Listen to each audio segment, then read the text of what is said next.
Philomène Tia Diao.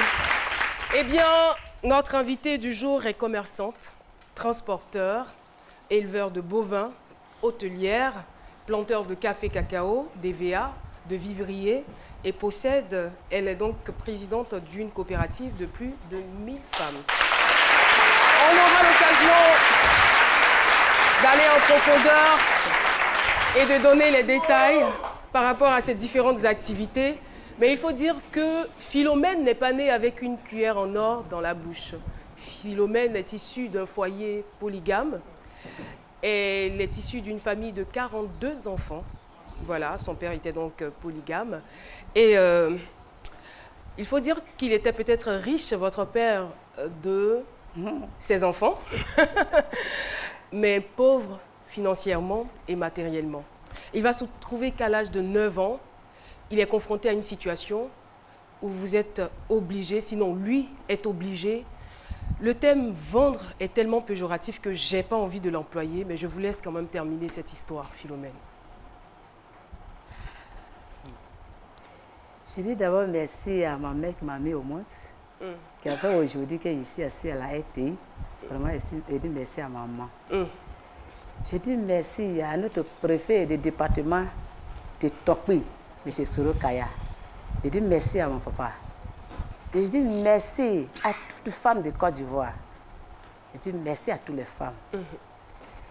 Je dis merci à tous ceux qui sont venus aujourd'hui m'écouter dans RTI. Merci à vous, hein, c'est de vous qu'elle parle. D'accord. Aujourd'hui, vous avez 9 ans.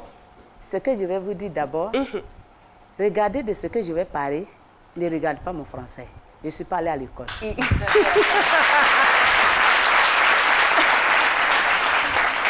Faites attention. J'allais le dire, hein, mais bon, heureusement, ça sort de votre propre bouche.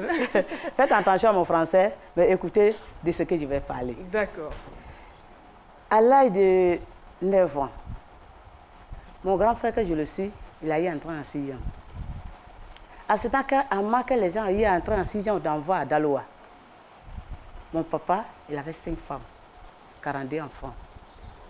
Il n'y a rien.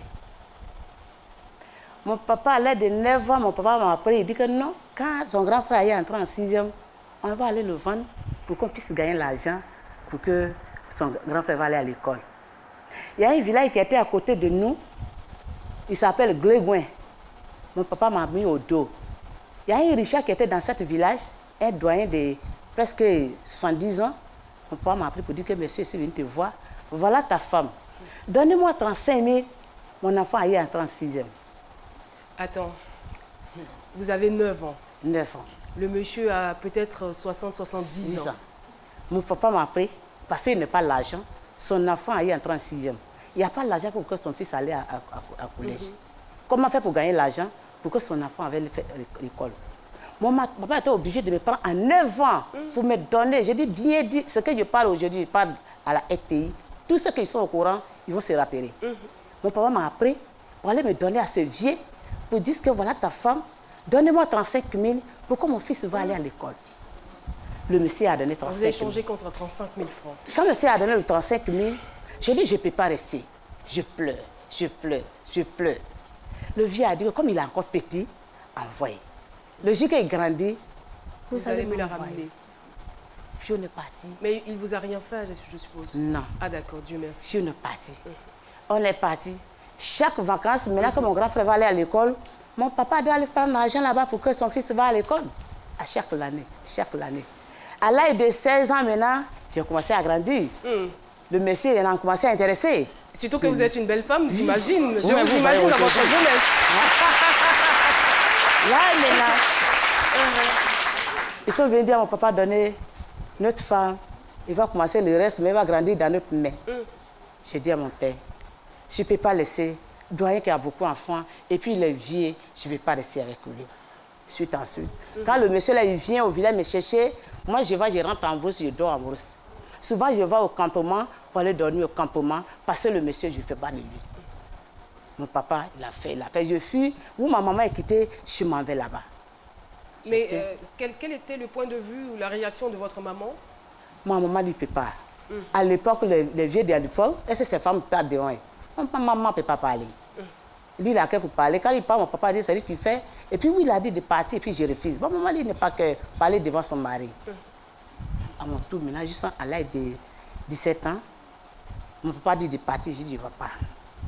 À l'âge de 18 ans maintenant, mon papa, son un ami qui est quitté à Sipilou. Il est venu de Salier.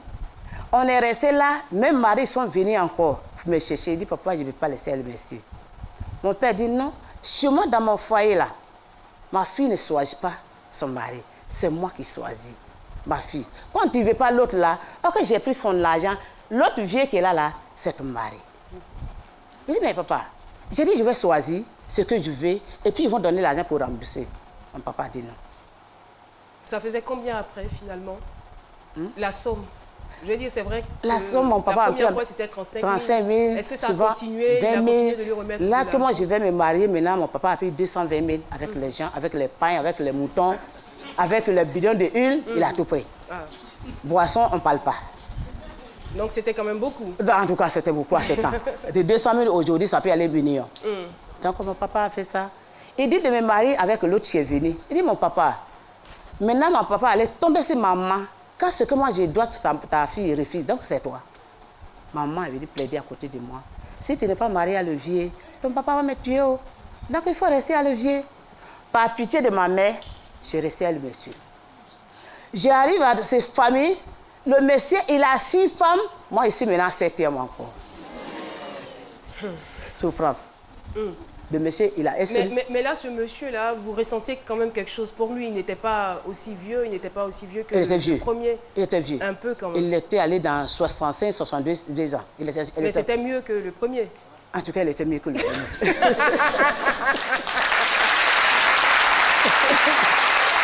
C'était mieux que le premier. Et là, le monsieur, il a déjà 6 femmes. Il a 6 femmes. Il était 7e.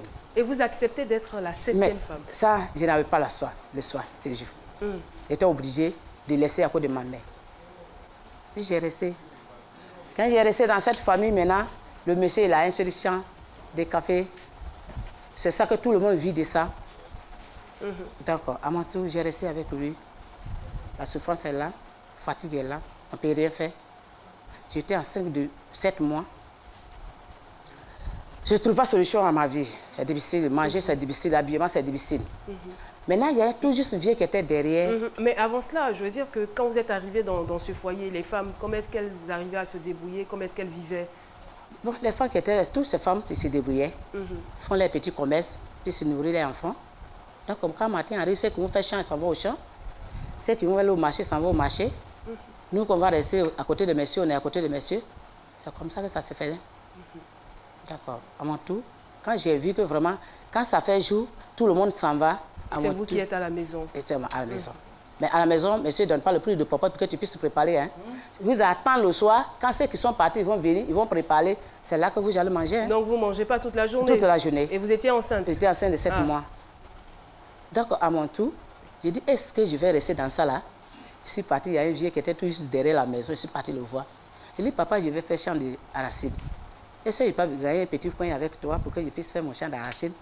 Il a dit à sa fille que demain, si tu veux aller au champ, il faut aller avec ta fille. Tu vas lui montrer où on a fait un champ de riz l'année passée. Tu lui montres ce qu'il paie, il n'est qu'à balayer. À mon tour, ici, enceinte de 17 mois, premier enfant, on m'a montré. Chaque matin, quand je vais aller, je prends mon machin, je m'en vais avec lui. C'est mon premier bic qui est là. J'ai pris pour aller. J'ai commencé à balayer. J'ai pu balayer un hectare. Un hectare? Un hectare.